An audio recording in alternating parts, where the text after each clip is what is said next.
Hello students, how are you? Good? Okay. I hope my previous lecture is clear to you. So welcome to my next lecture, grade 10, topic heart structure. Because of the demand, I am explaining the heart structure, not only the heart structure, the function of each and every part of the heart. I hope this video will be helpful for clearing your all the doubt. So let's start with this video. So first topic is the double circulation. Blood travel through the heart twice before returning to the body. That is known as double circulatory system. As you can see in the picture, this is the external view of the heart, external appearance of the heart. Now, the vena cava, which carry impure blood from the body to the right atrium, which is the uppermost part of the heart. After that, the right atrium collect that impure blood and pump it into the right ventricle. From the right atrium to right ventricle, then right ventricle pump that impure blood to the lungs. Now the pulmonary artery carry impure blood from right ventricle to the lungs. As you know that arteries basically carry pure blood, but pulmonary artery is the exception which carry impure blood. Now the septum, which separate the left and right side of the heart. Now pulmonary vein, which carry oxygenated or pure blood from the lungs to the left atrium. This is also an exception. Vein basically carry impure blood, but pulmonary vein carry pure blood. Now the left atrium collect that pure blood and pump it into the left ventricle. So from the left ventricle, that blood, pure blood, enter into the body through the aorta. It is the largest artery. The aorta carry the pure blood from left ventricle to rest part of the body. After that, atrioventricular wall, which prevent backflow of the blood into the atria when ventricle connect. It is present between the atrium and ventricle. Now the semilunar wall, which prevent backflow of the blood from arteries into the ventricles. So after that we will discuss the structure of the heart. The heart is divided into left and right side by a partition that is known as septa. The interatrial septum, which separate to upper chamber, that is known as atria, and interventricular septum, which separate to lower chamber, called the ventricular. As you can see in the picture, upper one is the interatrial septum, lower one is the interventricular septum. Then the heart consists of 4 cell layers: the endocardium, myocardium, epicardium or pericardium. The endocardium, which is formed by the endothelial cell, and it lines the interior of the heart chambers and the wall. The myocardium is the muscular or middle layer of the heart that consists of the heart muscle cell. Epicardium is formed by the epithelial cell and form the outer cell layer of the heart. Pericardium is the membranous sac that surround the heart. It consists of 2 layers called visceral pericardium and parietal pericardium, and the space between these 2 layers called as pericardial cavity, and it contains pericardial fluid. Now the heart chamber and wall. The heart has 4 chambers which are responsible for pumping blood and maintaining blood circulation throughout the body. The four chambers named as right atrium, right ventricle and the left ventricle. Blood is only pumped to the one direction. Four heart valves that ensure that blood does not flow backward within the heart. After that, the four heart valves are named tricuspid valve, which is located between the right atrium and right ventricle.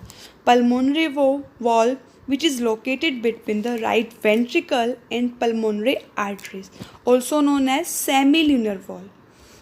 Next, the mitral valve, or you can say the bicuspid valve, which is located between the left atrium and left ventricle. Next is the aortic valve, which is located between the left ventricle and aorta. The tricuspid and bicuspid valve, also known as atrioventricular valve, because located between the atrium and the ventricular. Now, the arteries and veins. The blood carries that artery away from the heart, okay, and the vein carry blood towards the heart. As I told you earlier, okay, only in the systemic circulation arteries carry pure blood, while the pulmonary circulation arteries carry impure blood, that is the pulmonary artery. Now the function of the heart. The heart function is to circulate blood around the body. The right and the left side of the heart pump blood into two different circulation.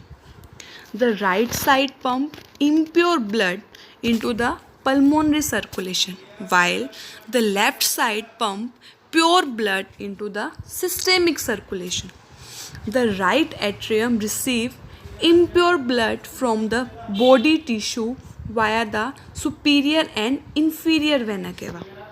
The blood enter the right atrium, which pump the blood into the right ventricle, from right atrium to the right ventricle through the bicuspid valve, which prevent the backflow of the blood.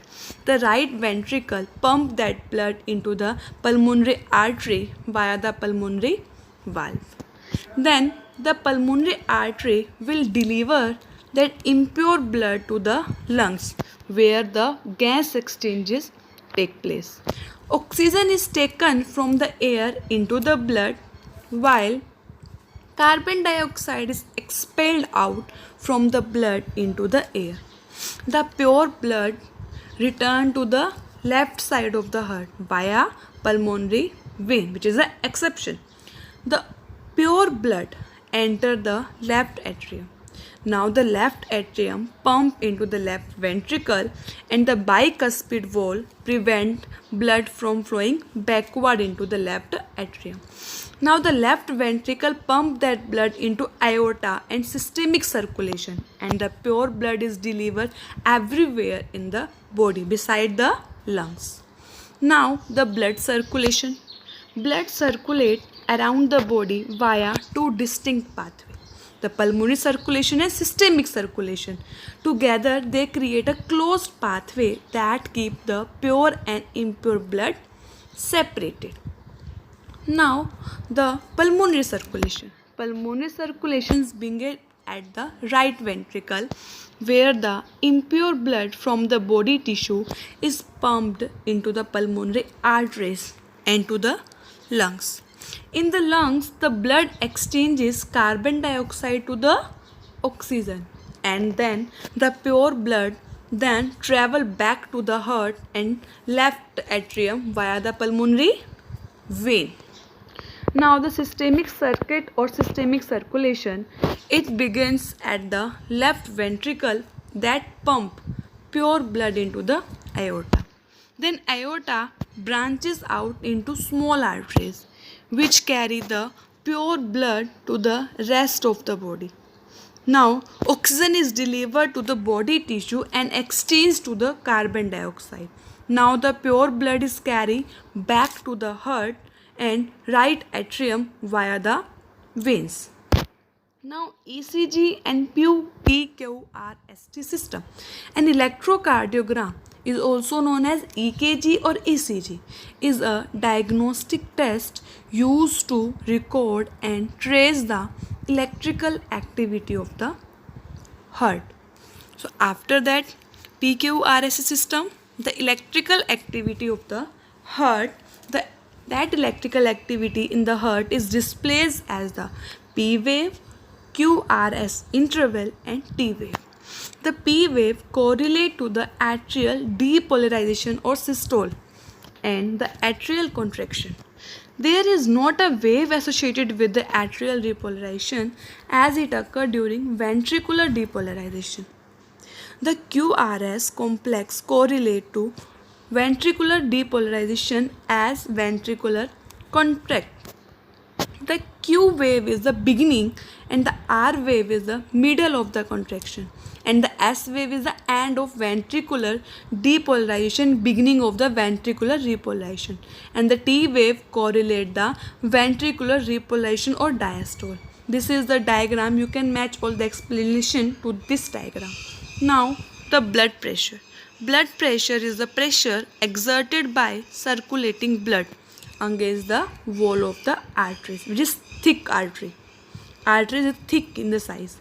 Blood pressure varies from maximum to the minimum and is normally around 120 to 80 mmHg. However, this varies between individuals. If the blood pressure is greater than 120 to 80 mmHg, it is considered as the high blood pressure. In the medical term for the high blood pressure is the hypertension, and blood pressure is the less than 120 to 80 mmHg is considered as the low blood pressure or hypotension. So I hope this video will be helpful for you. The rest part of the chapter we will discuss in the next video. Till then, stay at home, stay safe.